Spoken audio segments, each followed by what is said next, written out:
Hello and welcome to On the Clock, presented by WorkStream. If you care about hiring and retaining hourly employees, you're in the right place. I'm Daniel Blazer, and today I'm clocking in with Jackson Rogers, General Manager at Jersey Girl, a restaurant in Wildwood, New Jersey. We chat about the unique opportunities that come through being affiliated with an amusement park and the challenges of staffing a restaurant that's only open 6 months out of the year. We also talk about their highly successful retention bonus system. Enjoy! Jackson, it's really nice to speak with you today. I really appreciate it. To kick things off, can you just talk a little bit about your role, how long you've been there, and what it consists of? So this is my first season here at Jersey Girl. I'm the general manager of the property. We are a seasonal business. We operate from April until October, second week of October. So we're finishing up here now. It was a great summer this year, but obviously with the seasonal business, we have a very small window of time in order to hire employees and get everybody on board and trained properly. So there's some challenges there, but I like it a lot. So it was a good year. What is your season? Like when does it when does the restaurant open and when does it close? So we open in late April and we close October 8th. Approximately how many employees are with the restaurant, like overall, and then like how many, on any given day are working? In the whole entire restaurant with back of house, front of house, bartenders, servers, bussers, everything, we have about 60 employees. In the kitchen, we'll have probably like 5 or 6 at a time on the line. And in the dining room, we'll have, on a busy Saturday night, we'll run 6 servers. And for brunches, we'll do like 4 or 5 servers. And then just to give a little bit more context to the people listening, can you talk about kind of the relationship that you have? The restaurant is standalone, but it's sort of affiliated with an amusement park. Can you just kind of talk about that? Because I think it's sort of a unique situation. Yeah, definitely. And there are a ton of advantages to being associated with the amusement park. We have access to a very, very large management team of about 20 to 25 people who I can lean on and ask questions to. So that aspect of being affiliated with the amusement park is really great. We are trying to keep the two entities separate in order for our branding and stuff like that. But we also had the opportunity to have the marketing machine of the amusement parks. So we do a lot of collaborations with the amusement parks. We do some cool promotional things where anybody who's on the pier at that time in the amusement park, we can send a text message to their phone if they're on our Wi-Fi, and we can do like a daily special like, hey, go down to Jersey Girl and grab a $2 off Miller Lite tonight, which helps us drive traffic to the restaurant. And it's something that's pretty unique that a lot of restaurants don't have. Yeah, that is really cool. And it's the name of the park is Maurice Piers. Is that the name of the park itself? Yes, yeah, it's Maurice Piers. So it's on the Jersey Shore, like right on the beach. There's 2 water parks and 3 amusement piers. There is 6 full service restaurants with full bar and everything as well. But yeah, it's just a little small beach town in Wildwood, New Jersey, that is quite quiet in the wintertime. And then in the summertime, it's full swing and pistons are firing and it's going. So You spoke about some of the advantages of kind of being affiliated with this park. Let's talk about some of what are the challenges that it presents. You mentioned the seasonality obviously is one. Are there any other challenges that you feel like are a little bit unique given the situation that you're in? I can't really think of any negatives being affiliated with the pier, with the amusement park. Yeah, they have a great HR department that does a big hiring campaign every year and recruits J1 students to come and work with us as well. So that's a ton of work that they do, and we appreciate all the work that they do to help us out. Yeah. That's awesome. Okay, so you mentioned that your season kind of begins in April. What does that mean for you? Like, when are you starting? I guess you said this is your first season. So, when did you start trying to get people to join the team and get prepared for that April opening? Yeah, so that was like the very first week of April, when we didn't end up opening until the very last week of April, maybe the first couple days of May. I can't remember exactly. But yeah, the hiring process started out right away. I moved back to New Jersey from Colorado. I spent my winter out there. So right when I got back, we started the hiring process, and I was very thankful to have WorkStream because it is just very user friendly, and made it pretty easy. We got applications like right away, and a lot of them. What would you say is like kind of the reason, or like specifically how did Workstream result in you getting a lot of applications quickly? What do you think is kind of the differentiator there?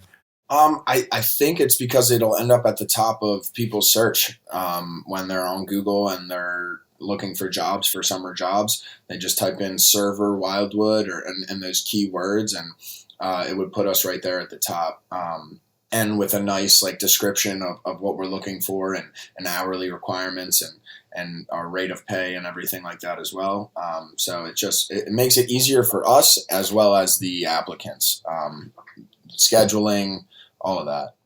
Can you talk about, if you have this kind of short window where you're trying to hire, can you talk about like what that looked like for you as a general manager? Like, you're in that period, you wake up, and then, how are you able to use Workstream throughout the day to initially achieve your goal of being staffed up for that opening? Yeah, so I would have the emails that got sent to my phone as well. So every time we got an applicant, I would get an email on my phone, so I could wake up in the morning and check my phone in bed and see we've had 5 people apply for servers, 2 bussers, and then I can go right onto Workstream and communicate with them through the chat feature, which I liked, because I don't have to give out my personal information to people who I don't know yet.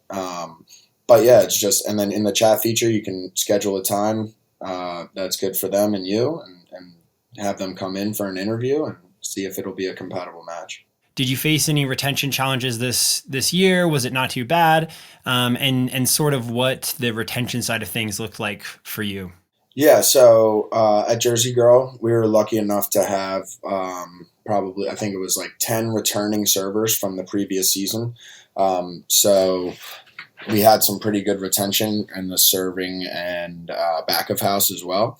But yeah, it's just tough for us with such a small window, and having a lot of college students working here. They leave for school often at the end of August or mid August, which is still very busy for us because we don't slow down until really after Labor Day.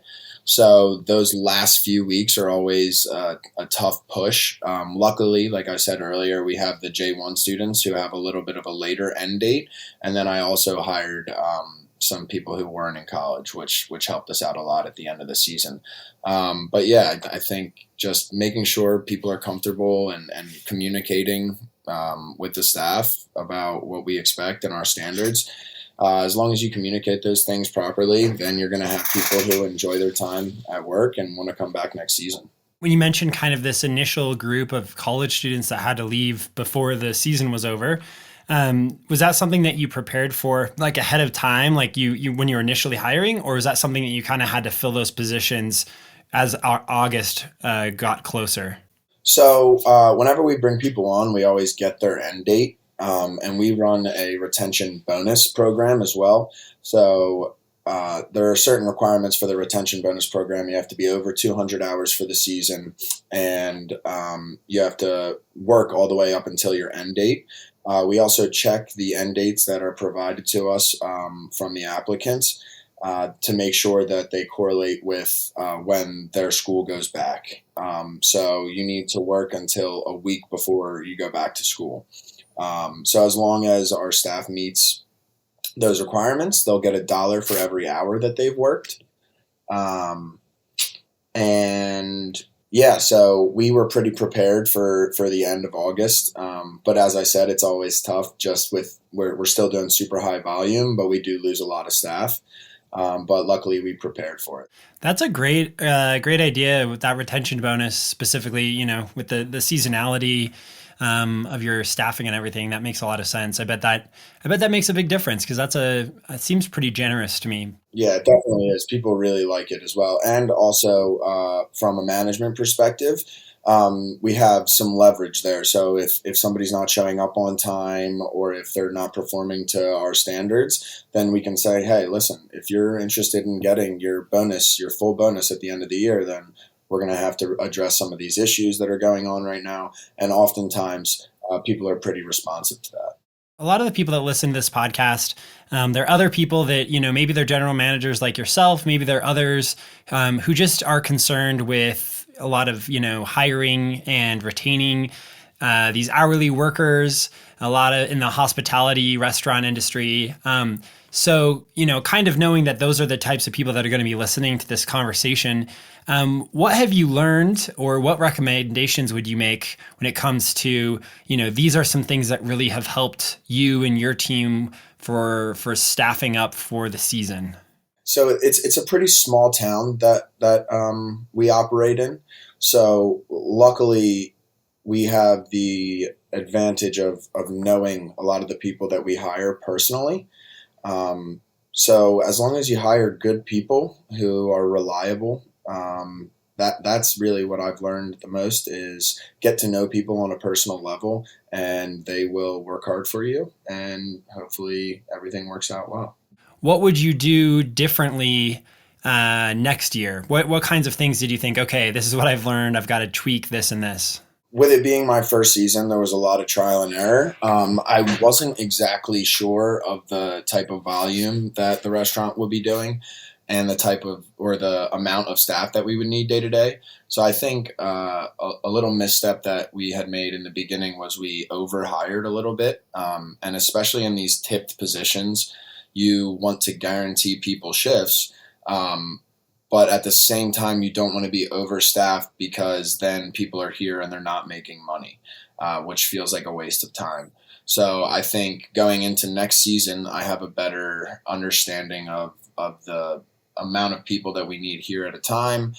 So I'll be able to adjust the hiring process early season and not overhire this year. Cool. Well, one last question I had is, once again, given the context of who's going to be listening to this, there will probably be some people who maybe they haven't tried WorkStream yet. Maybe they've been meaning to test it out and they're using something else. What recommendation would you make to them specifically about WorkStream and your experience with it? Yeah, so I was speaking with the people who work at WorkStream at a food conference recently, and I brought up the fact that one of my favorite features with it is the ability to turn on and off your job posts, like with a simple click of one button. So in this industry, while we do have good retention long term with returning servers and stuff, there's always going to be stuff that goes on throughout the year where whether it's a termination or somebody quits, something comes up and you need to fill a spot quickly. WorkStream was great because I could have the job post closed and then I could open it up. And like I said, we were getting applications like pretty rapidly as soon as we would open it up. So for example, this year we had a busser leave and we were understaffed in the bussing position.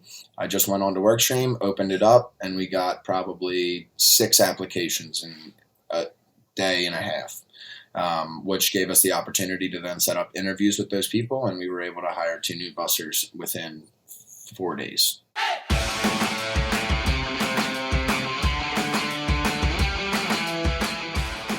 Thank you for listening to On the Clock. For more info, visit workstream.us/podcast. Until next time, we're clocking out.